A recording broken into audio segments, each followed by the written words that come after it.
اهلا بيكم في فيديو جديد من قناة نسين هاند ميد كروشيه. النهارده هنعمل مع بعض البلوفر الجميل ده. هو بيتعمل من غرزة اسمها غرزة الفلوريت، بتتعمل من تكرار سطرين بس. ان شاء الله البلوفر يعجبكم. يلا بينا نبدأ الفيديو سوا. انا هشتغل بخيط كارما انتي بيلينج سوفتي بيبي لوكس، وهستخدم ابرة رقم 4.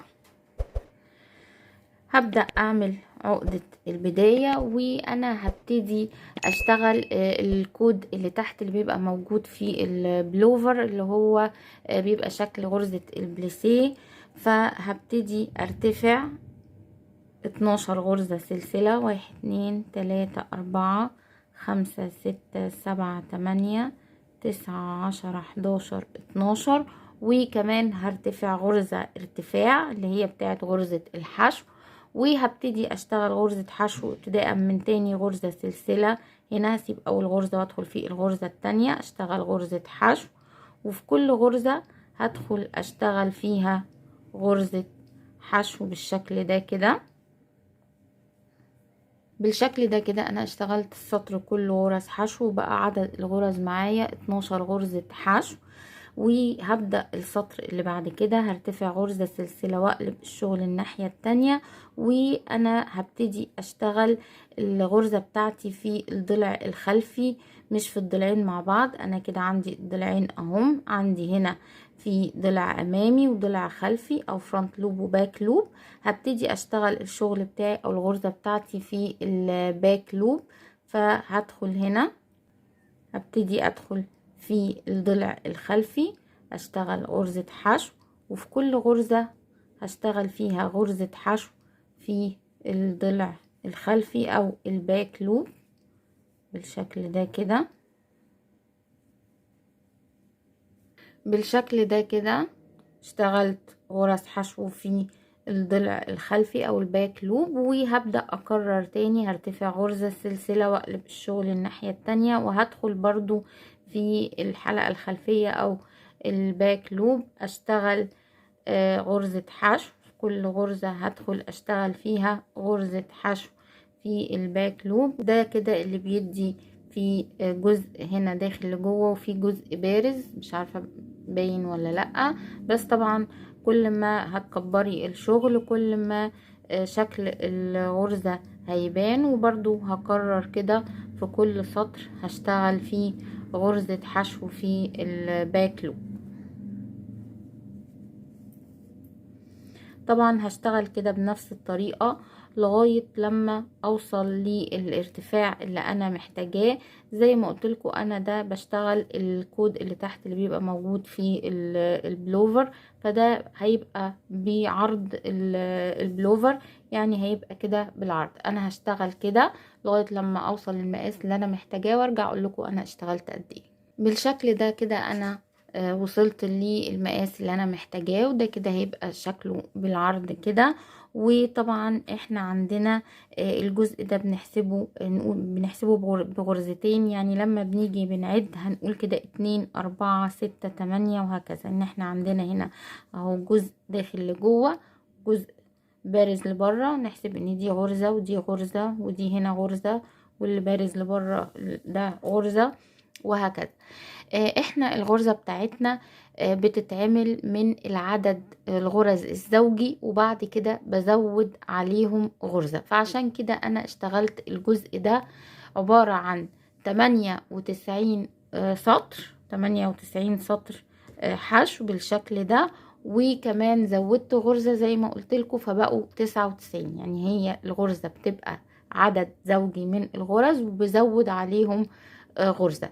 فانا عشان هبتدي اشتغل فوق كل سطر غرزة هيبقوا عدد الغرز معايا 98 غرزة، وزودت كمان السطر الاخراني ده عشان يبقى 99 سطر زي ما احنا اتفقنا. هبتدي ان انا اعمل سطر من غرز الحشو. انا كده اخر حاجة انا اشتغلتها زي ما قلت لكم اهو. هبتدي ان انا ارتفع غرزة سلسلة، وهدخل اشتغل في كل سطر غرزة. هدخل هنا اشتغل غرزة حشو، وفي الجزء البارز ده هدخل اشتغل غرزة حشو، والجزء اللي داخل لجوه غرزة حشو، والجزء البارز ده هشتغل فيه غرزة حشو، والجزء اللي داخل جوه هنا غرزة حشو بالشكل ده. فكده هيبقى عدد غرز الحشو معايا هيبقى 99 في النهاية. برضو زي السطور انا عايزة عدد الغرز يبقى 99 زي السطور، فهشتغل غرزة عند الجزء البارز وغرزة عند الجزء اللي داخل لجوه. هكمل كده طبعا بنفس الطريقة لغاية نهاية السطر، وعدد الغرز معايا هيبقى 99 غرزة. طبعا تقدري تعملي مقاس اللي انتي محتاجاه. انا البلوفر مش هعمله مقاس كبير، يعني غالبا هيبقى ميديوم او لارج، فطبعا تقدري ان انتي تكبري الكود ده اللي تحت في على حسب المقاس اللي انتي محتاجاه. بالشكل ده كده انا اشتغلت سطر من غرز الحشو، ونسيت اقول لكم ان الغرزه ديت بتتعمل من سطرين، من تكرار سطرين. فاحنا هنبتدي نعمل السطر الاولاني من الغرزه، هرتفع 3 غرز سلسله واقلب الشغل الناحيه التانية، وده يعتبر معايا اول عمود بلفه. والسطر ده كله انا هشتغل في كل غرزه عمود بلفة. طبعا هنا انا اشتغلت عمود بلفة او 3 سلاسل، دول يعتبروا اول عمود بلفة.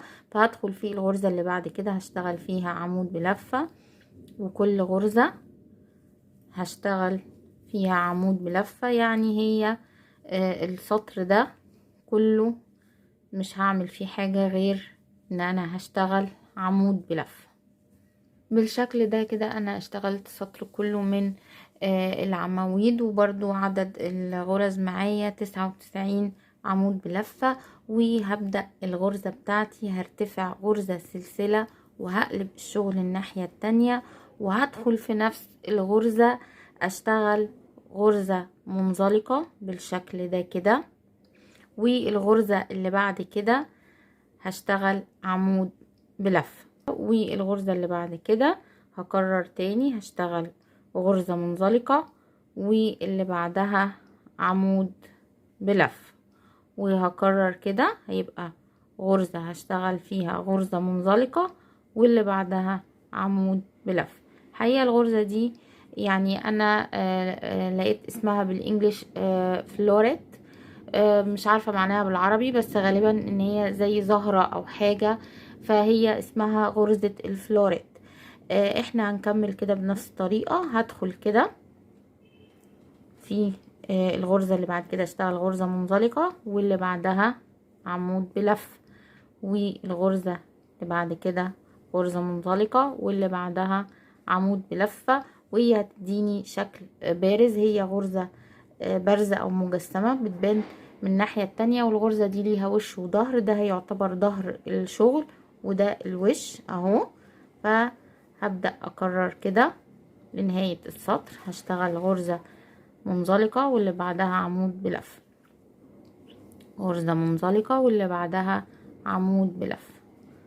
هكمل كده بنفس الطريقة لنهاية السطر بالشكل ده كده. وصلت كده لنهاية السطر واشتغلت كده بنفس الطريقة غرزة منزلقة وغرزة عمود بلفة. اخر حاجة انا هنا اشتغلتها عمود بلفة، يتبقى معايا اخر غرزة اللي هي عبارة عن 3 سلاسل هدخل اشتغل فيها اخر غرزة اللي هي غرزة منزلقة. وانا عايزة اقول لكم ان بداية السطر بتبقى غرزة منزلقة ونهاية السطر برضو بتبقى غرزة منزلقة، وناخد بالنا من النقطة ديت ان احنا بداية السطر تبقى غرزة منزلقة ونهايته كمان زي غرزة منزلقة. وهبدأ اكرر تاني السطر بتاع العواميد بلفة. يعني هي الغرزة بتاعتنا تعتبر سطرين، سطر بنعمله عواميد بلفة والسطر التاني بنشتغل غرزة منزلقة وعمود بلفة. هبتدي ان انا ارتفع 3 سلسلة وهقلب الشغل الناحية التانية. ده كده اول عمود بلفة معايا، دي تعتبر الغرزة المنزلقة اشتغلت فيها عمود بلفة. وهدخل بعد كده في الغرزة اللي بعدها اللي هي العمود بلفة اشتغل فيها عمود بلفة، وعند الغرزة المنزلقة هشتغل فيها برضو عمود بلفة، والغرزة اللي بعد كده عمود بلفة، والغرزة الصغيرة دي اللي هي الغرزة المنزلقة هشتغل فيها عمود بلفة، وهنا ديت العمود هشتغل فوقيه عمود بلفة، وهكمل كده لنهاية السطر عواميد بلفة. وطبعا يبقى عدد الغرز معايا هو ال99 غرزة. وصلت كده لنهاية السطر، فاضل معايا اخر غرزة اللي هي الغرزة المنزلقة، هشتغل فيها برضو عمود بلفة. هنا حبيت بس اوريها لكم علشان ناخد بالنا من الغرزة ديت، وبدخل تحت الضلعين واشتغل فيها عمود بلفة.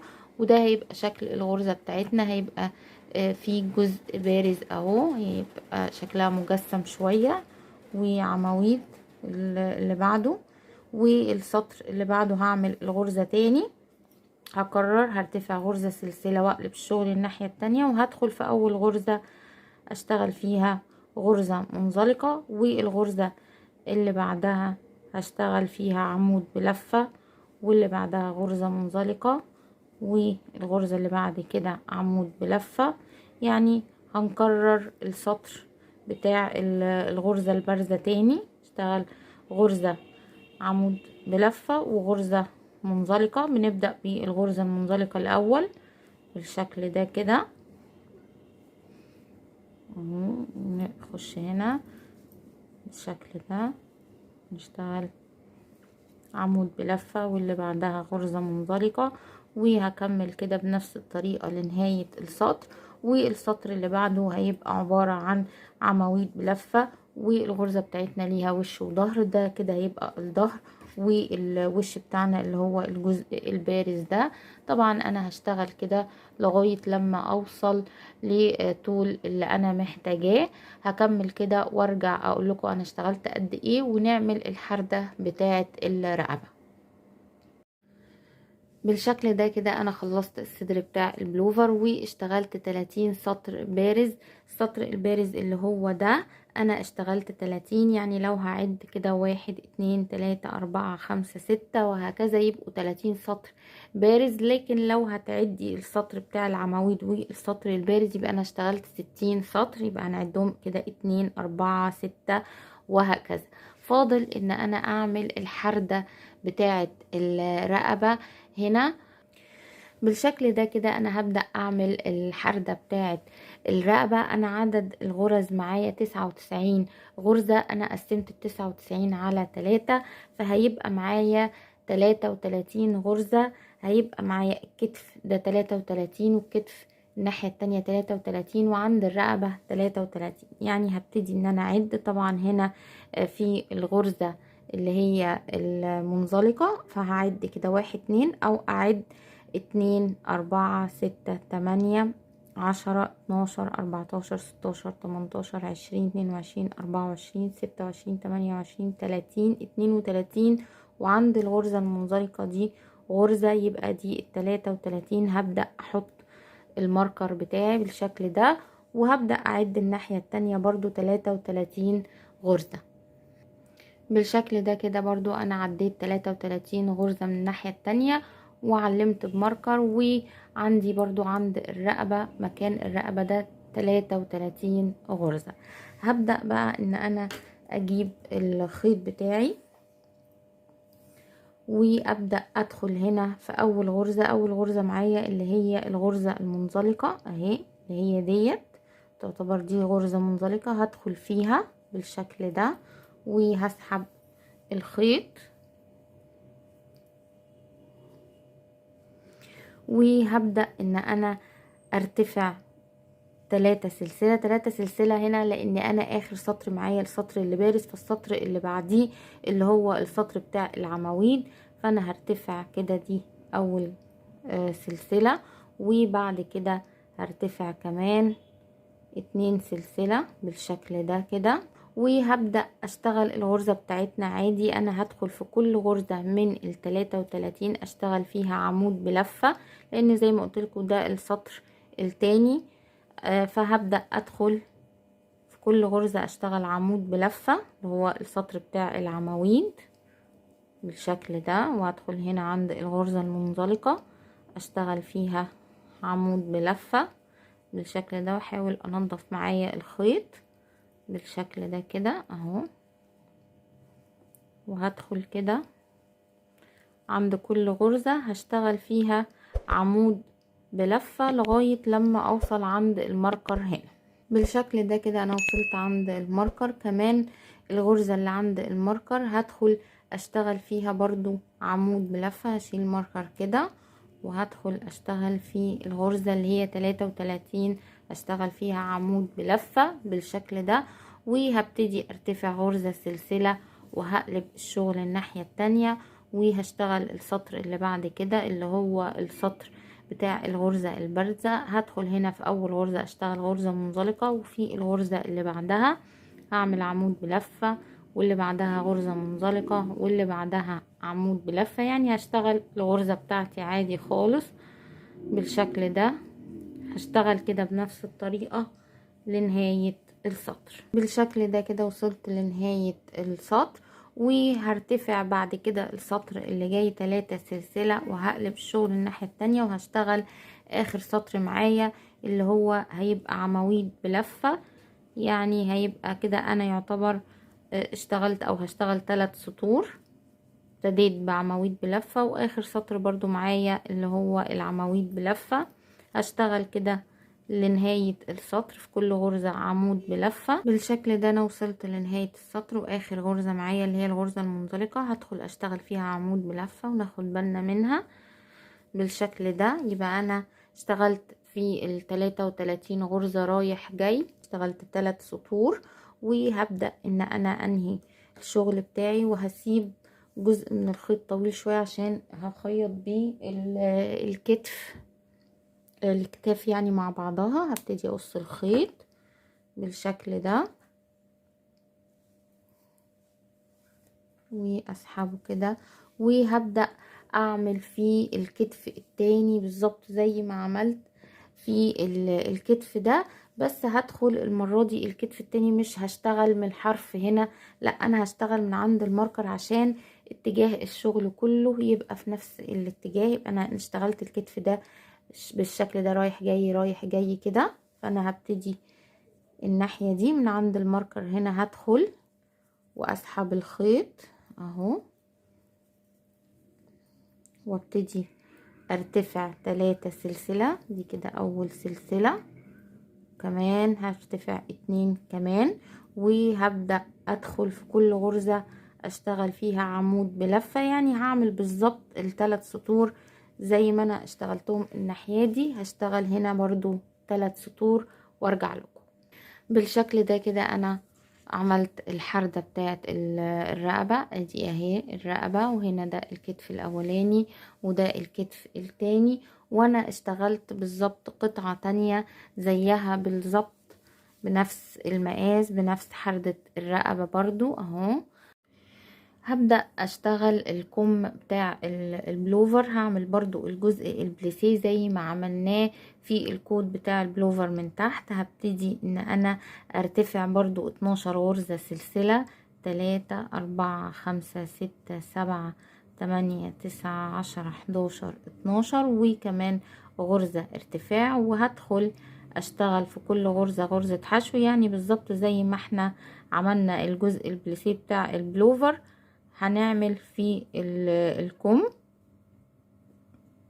وهبدأ السطر التاني هرتفع غرزة سلسلة، وهدخل في كل غرزة اشتغل غرزة حشو بس في الباك لوب او الضلع الخلفي بالشكل ده كده. يعني زي ما احنا عملنا قبل كده بالظبط هنكرر تاني، بس المرة دي طبعا الكود بتاع الكم اصغر من اللي هو الوش او الظهر بتاع البلوفر، فهنعمل عدد الغرز اقل او عدد السطور اقل. انا هشتغل كده بنفس الطريقة لغاية لما يبقى معايا عدد السطور برضو يكون بيقبل الاسم على 2 ونزود سطر. بالشكل ده كده انا اشتغلت 51 سطر زي ما قلتلكوا، وهبدأ اعمل بالظبط زي ما عملنا في الوش او الظهر بتاع البلوفر. ارتفع غرزة سلسلة وهدخل في كل غرزة هنا اشتغل غرزة حشو. احنا هنا عندنا المكان او الجزء اللي داخل اللي جوه هشتغل فيه غرزة حشو، والبارز هشتغل فيه غرزة حشو، وهكرر كده. هيبقى عدد الغرز معايا برضو 51. طبعا انتوا مش ملتزمين بالعدد الغرز دي، انتوا هتعملوا المقاس اللي يناسبكم. اشتغلت السطر كله غرز حشو بالشكل ده كده، معايا 51 غرزة حشو. بعد كده انا هشتغل الغرزة بتاعتي اللي هي بتتعمل من تكرار سطرين. هشتغل سطر من عواميد بلفة، واللي بعده الغرزة البارزة اللي هي غرزة منزلقة وبعدها عمود بلفة. طبعا تقدري ترجعي لنفس الفيديو ده تشوفي الجزء بتاع الغرزة اللي عملناها في الصدر. انا هكمل كده لغاية لما اوصل لارتفاع الكم اللي انا عايزاه ونكمل مع بعض. بالشكل ده كده انا خلصت الكم بتاعي واشتغلت الكم بتاعي 30 سطر. طبعا انا بحسب 30 سطر بارز، يعني من السطور البارزة دي طبعا، وعملت منه كمين، يعني عملت بالظبط برضو كم تاني بنفس عدد الغرز بتاع العرض ونفس الطول، يبقى كده كمين. وطبعا عندي الصدر والظهر. الخطوة اللي بعد كده هبتدي ان انا اقفل البلوفر كله مع بعض. هخيط الكمين مع الصدر والظهر بتاع البلوفر. انا كده عندي القطعتين الصدر والظهر. انا عايزة اخيط عند الكتاف بالشكل ده كده. طبعا انا مش عارفة هتبان ولا لا، بس اهو ادي الكتف اهو، دي كده مثلا الصدر وده الظهر. فانا عايزة ابتدي اخيط الكتفين كده مع بعض. بس الاول اول حاجة هنعملها ان احنا هنقلب الشغل على الظهر. زي ما اتفقنا ان الغرزة بتاعتنا ليها عدلة، ده الوش اللي هو البارز والظهر بتاعها بيبقى مش بارز بالشكل ده. فهبتدي ان انا اقلب القطعة بتاعتي على الظهر، قطعتين يعني اللي هم في وش بعض على الظهر، وهبدأ ان انا احطهم كده بالشكل ده اهو. انا عايزة بقى اخيط الجزئين دول مع بعض، فهبتدي اجيب الجزئين كده مع بعض اهو. ده كده اهو انا حطاهم اهم في وش بعض، واجيب الابرة بتاعتي وانا مش هخيط الضلعين مع بعض. دي كده اول غرزة معايا. طبعا الضلعين اهو، انا هدخل هنا في الضلع اللي ناحيتي، والقطعة التانية هدخل في الضلع اللي بره، ماشي بالشكل ده. وهبتدي اسحب الخيط اهو كده، وارتفع غرزة سلسلة، وهدخل فيهم برضو اشتغل غرزة منزلقة بالشكل ده كده، وهرجع ادخل في الغرزة اللي بعد كده برضو اهم. ادي الضلعين بتوعي اهم، هدخل في الضلع الامامي اللي ناحيتي، والناحية التانية هدخل في الضلع الخلفي، وابتدي اسحب واشتغل غرزة منزلقة. وهكرر هدخل هنا في الضلع الامامي والناحية التانية في الضلع الخلفي، واشتغل غرزة منزلقة بالشكل ده اهو. في كل غرزة هدخل في الغرزة اللي بعدها والغرزة اللي موجودة قدامها الناحية التانية، وهكرر اللي انا بعمله. هدخل في الغرزة اللي بعد كده والغرزة اللي قدامها الناحية التانية، وابتدي اشتغل غرزة منزلقة بالشكل ده. يبقى انا هخيط الكتف كله للنهاية، كتفين كده مع بعض بالشكل ده، وارجع لكم. بالشكل ده كده انا خيطت الكتف مع بعضه. ده كده هيبقى شكل الخياطة من الوش اللي هو بتاع الشغل بالشكل ده. وهبدأ ان انا اخيط الجنب التاني بنفس الطريقة. ابتدي اجيب الخيط واخيط الجنبين كده مع بعض بالشكل ده كده، او الكتفين كده مع بعض اهو. هخيطهم كده وارجع لكم. بالشكل ده انا خيطت الكتفين مع بعض وانا لسه على ظهر الشغل. هخليني برضو على الظهر، وهبتدي اخيط الكمام اهو. الكمام بقى زي ما احنا شايفين كده اهو كده. ده انا وصلت الكتفين كده مع بعض بالشكل ده. هخليهم بالشكل ده على الظهر برضو، وهبتدي اجيب الكم بتاعي. ده كده الظهر بتاعه، وهنا الجزء البارز ده الوش. هبتدي برضو احطه كده. المفروض هيتخيط معاهم بالشكل ده كده. هبتدي الاول اجيب ماركر وهبدأ ان انا اقسم الكم بالنص كده بالشكل ده، وهبتدي احط ماركر هنا عند النص بتاع الكم اهو بالشكل ده. حددت كده النص بتاع الكم، وهبتدي اشبك برضو النص هنا بالجزء ده اللي في النص اللي هو وصلة الكتفين مع بعض بالشكل ده. ابتدي اشبكهم كده مع بعض، والمفروض ان انا هبتدي اخيط الكم بالشكل ده كده بالشكل ده كده، وهبدأ ان انا اقفل الجزئين كده دول على بعض بالشكل ده. وخلي بالنا ان الماركر الاتنين يبقوا في وش بعض كده علشان تبقى الخياطة مظبوطة اهو. وده كده الكم بتاعي، وده هنا الظهر والوش بتاع البلوفر. هبتدي ان انا اظبطهم كده مع بعض، وهبدأ ان انا اخيطهم بإبرة الكروشيه. طبعا لو عايزة تعمليهم بإبرة إبرة التنظيف عادي ممكن برضو، بس انا هشتغلهم بإبرة الكروشيه. هبتدي ان انا ادخل هنا في اول غرزة، وهدخل في غرزة الموجودة قدامها. احاول ان انا اظبطهم، وان الماركر هنا ما يبقاش معوج ولا حاجة علشان يبقوا مظبوطين.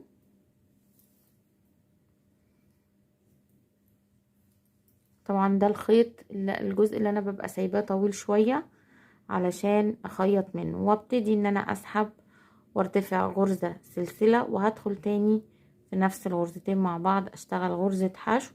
وهبتدي ادخل بقى في كل غرزة واللي موجودة قدامها الناحية التانية اقفل بغرزة حشو بالشكل ده كده اهو. كل غرزة والغرزة اللي موجودة قدامها الناحية التانية واقفل بغرزة حشو اهو كده، وقدامها الناحية التانية واقفل بغرزة حشو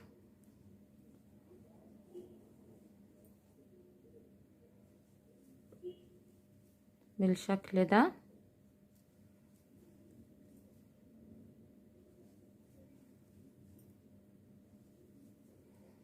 هكمل كده بنفس الطريقة لغاية النهاية هنا بالشكل ده كده. انا خيطت اهو الكم كده اهو، خيطته كده، وهيبقى من الناحية التانية ده شكل الخياطة، تبقى مش باينة اهو بالشكل ده كده.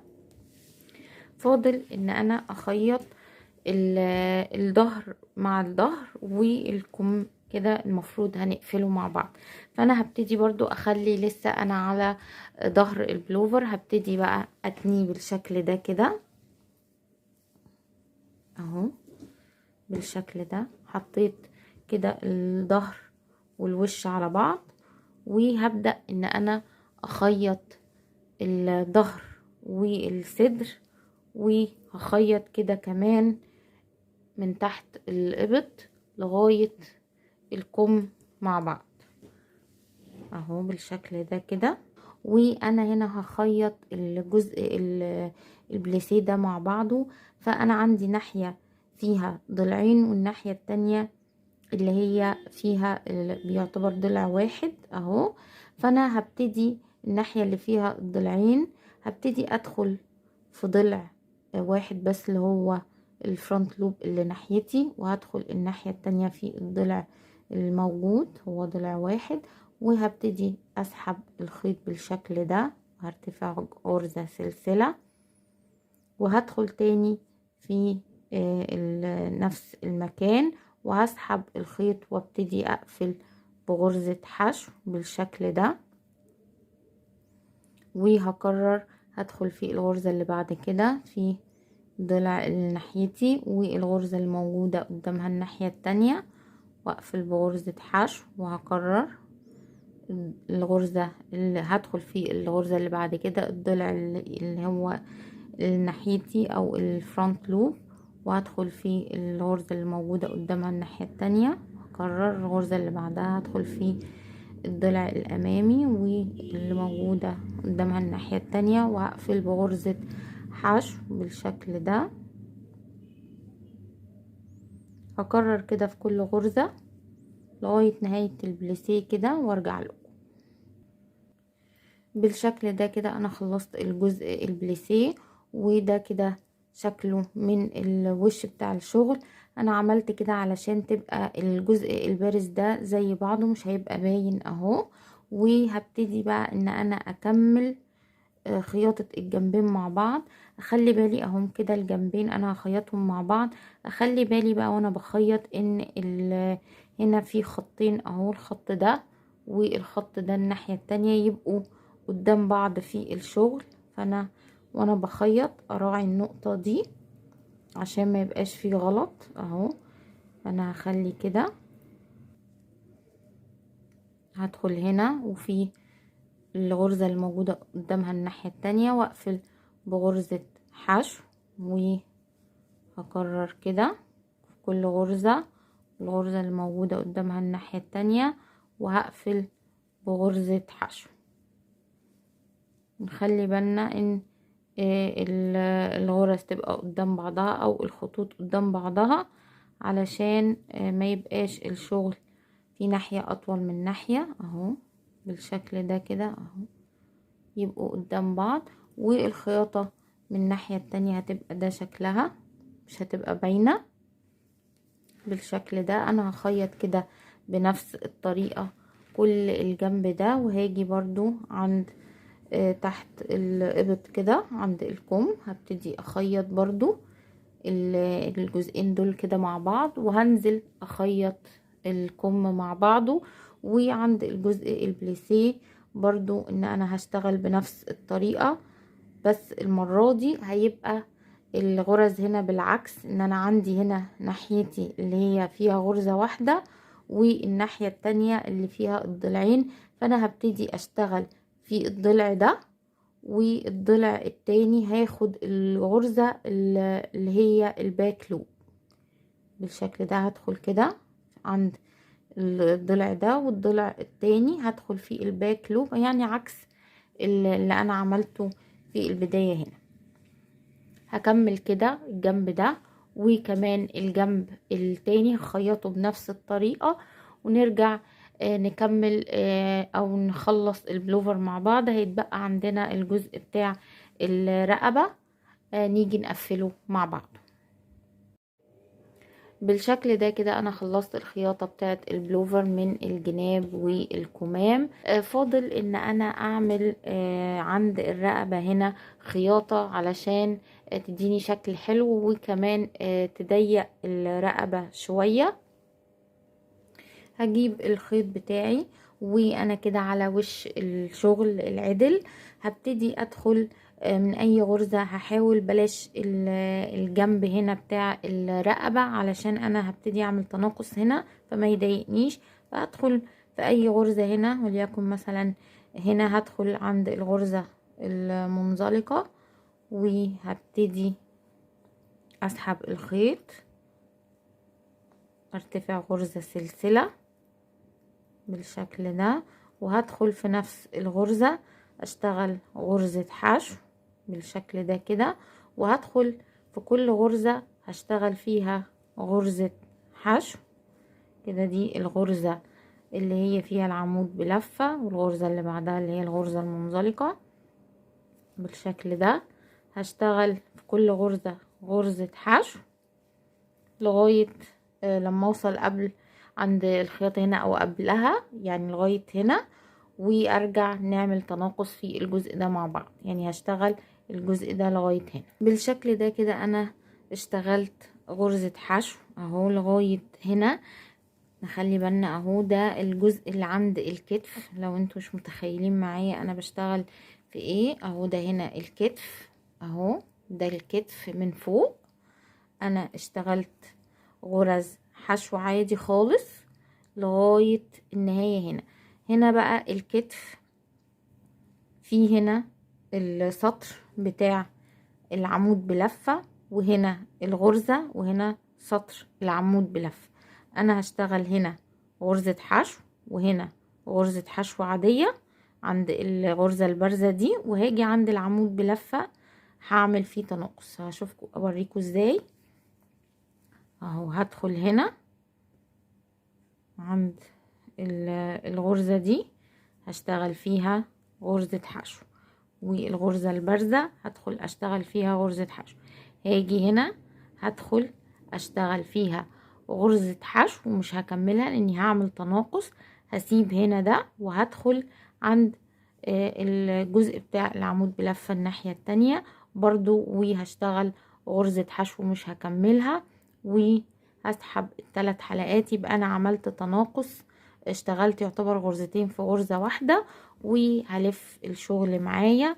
وهبتدي ان انا اشتغل عند الغرزة البارزة اهي غرزة حشو، والغرزة اللي هي عمود بلفة دي غرزة حشو بالشكل ده، وابتدي الف الشغل كده الناحية التانية.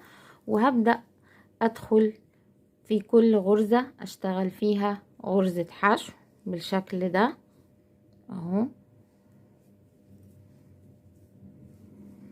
لغاية لما اوصل عند الجنب التاني بتاع الكتف. هعمل فيه برضو تناقص زي الكتف ده اللي احنا اشتغلناه. انا كده وصلت عند الكتف التاني. هبتدي اكرر هنا عند العمود بلفة، هدخل اشتغل فيه غرزة حشو. الغرزة البارزة هنا هدخل اشتغل عندها غرزة حشو. هاجي هنا عند العمود بلفة هشتغل فيه غرزة حشو مش هكملها، هسيب الجزء ده وهدخل عند العمود التاني هشتغل برضو غرزة حشو مش هكملها. انا بعمل تناقص وهبتدي الف واخد الثلاث حلقات مع بعض، وهبدأ ان انا اكمل كده. هشتغل غرزة حشو كل غرزة اهو لغاية لما اوصل عند اول غرزة انا اشتغلتها. طبعا لو حابة ان انتي تعلميها بماركر عشان ما تتلخبطيش تعلميها طبعا بماركر اهي. اول غرزة ديت انا اشتغلتها هدخل واقفل فيها بغرزة منزلقة. يبقى انا كده اشتغلت اول سطر من الرقبة، وهبتدي اعدل تاني الشغل، وهبدأ السطر التاني.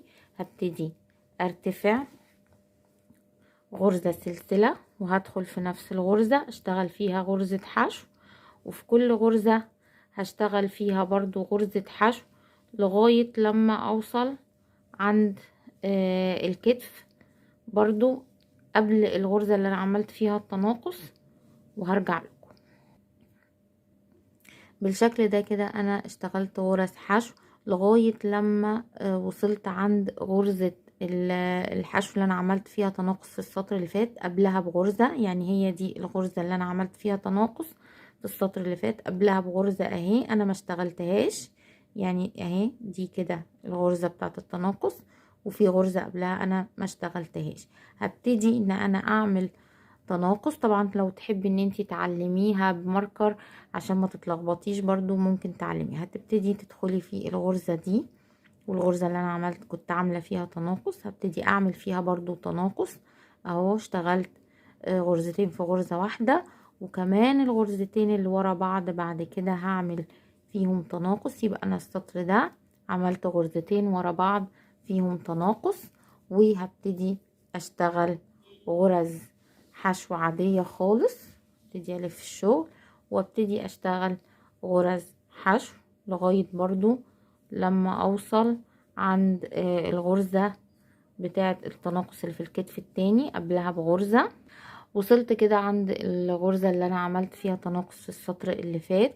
هبتدي ادخل عند الغرزة اللي قبلها اعمل برضو تناقص في السطر ده في الغرزتين ورا بعض اهو، ادخل فيه الغرزة اللي بعدها واعمل تناقص، وهبتدي برضو ادخل في الغرزتين اللي ورا بعض اعمل فيهم تناقص برضو بالشكل ده كده. يبقى انا عملت في غرزتين ورا بعض تناقص، وهبتدي اشتغل غرز حشو عادي لغاية لما اوصل لأول غرزة واقفل فيها بغرزة منزلقة اهي بالشكل ده كده.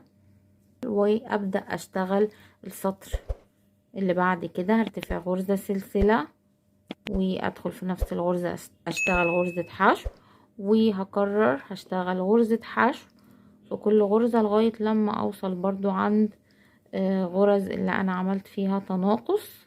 بالشكل ده كده انا وصلت عند الغرزة اللي فيها تناقص، قبلها بغرزة هدخل في الغرزة اللي قبلها هنا هعمل برضو تناقص في الغرزتين اللي ورا بعض. هبتدي اشتغل كده تناقص غرزتين مع بعض في غرزة واحدة، وكمان الغرزتين اللي ورا بعض هعمل فيهم تناقص برضو، وكمان الغرزتين اللي ورا بعض هعمل تناقص. يبقى السطر ده انا اشتغلت 3 غرز تناقص، فانا عملتها بالتدريج. اول سطر غرزة واحدة، تاني سطر عملت غرزتين تناقص في الكتف، السطر الثالث عملت 3 تناقص في الكتف، وهبتدي الف الشغل واشتغل برضو غرز حشو لغاية لما اوصل عند الكتف التاني.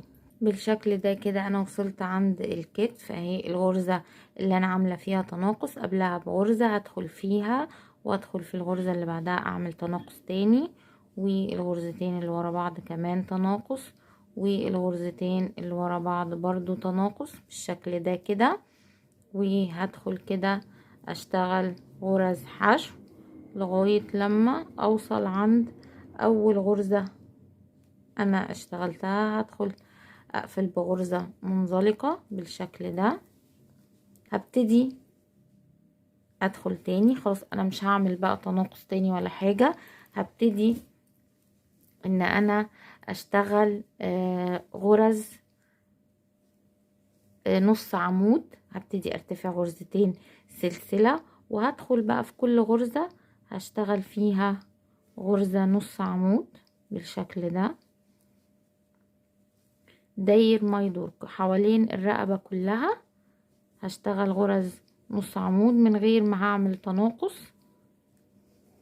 هشتغل غرز كده في السطر ده والسطر اللي بعده، يعني سطرين ورا بعض بالشكل ده كده. انا اشتغلت سطرين ورا بعض من غرزة النص عمود، ووصلت كده لنهاية السطر، وهدخل في اول غرزة هقفل فيها بغرزة منزلقة بالشكل ده كده، وابتدي انهي الشغل بتاعي. طبعا انتي لو عايزة ترتفعي اكتر من كده للرقبة طبعا ده يرجع لك. ده كده هيبقى شكل الرقبة بتاعتنا اهي. طبعا ممكن نخلي بقى الجزء الخياطة ده يبقى الظهر، هو كده كده اصلا يعني ملوش وش من ظهر، ده كده هيبقى الوش اهو. ده كده شكل الرقبة بتاعتنا اهو، وده كده شكل البلوفر بتاعنا. اتمنى ان هو يكون عجبكم ويكون سهل عليكم وتقدروا تنفذوه لاي مقاس انتوا عايزينه. شكرا ليكم واشوفكم في فيديو جديد وغرزة جديدة.